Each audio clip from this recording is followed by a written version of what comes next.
Uh, nice result. The first 20 minutes, though, on your part, do you think that was just USA kind of picking up where they left off from last night, or do you think the Steel just kind of it took a little while to get going? I think, one, they came out to play. Like, they played hard, they played physical.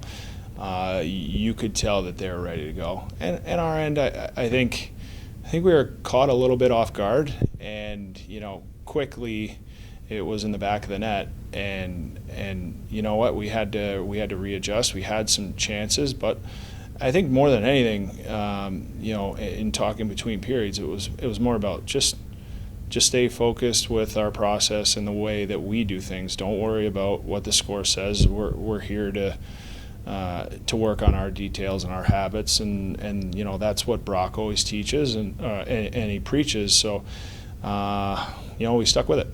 Speaking of the professor, what have you taken note the last 3 games as being the head coach? Have you learned anything different in this role?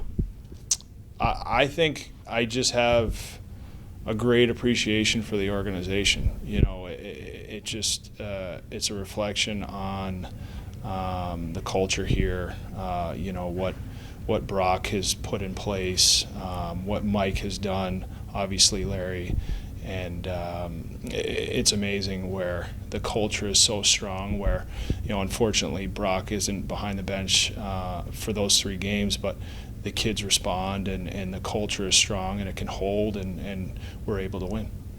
What do you think the turning point of the game tonight was specifically? I think it was just more sticking with it and believing in what we do and how we do it, and the kids, you know what, they were steadfast in that, and it showed, because once that wave started coming, it got bigger and bigger, and then the results came. Talk about your team's just physical attributes. It seems like this year specifically a little more physical edge to the game, and we saw Lion King get a little wound up there in the penalty box. But just quickly note just how the team responded to after that penalty kill. You know what? They do, for a skilled team, we have the ability to play heavy if we need to.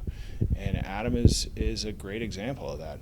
He has fire in him, and you know what? He lets people know when he's not happy, and it's a good thing for us because he makes a lot of space. And there's a lot of guys. There's guys on our back end who most of them are under 175 pounds, but they get into hands, they separate bodies, they get up under sticks, and the same can be said with a lot of our forwards on the forecheck. And then lastly, Coach, just talk about Nick Hawes and his play so far this season, Anti. Nick's been so good. He's been calm, and he's let the play come to him. I think, you really see him reading the plays well, seeing pucks, and staying square. And, he's the reason why we're able to win that game, because at the start, it was tough, but he gave us a chance, and then he didn't see a lot of pucks, and then there was points in the third where there was some really good chances by US, and he closed the door.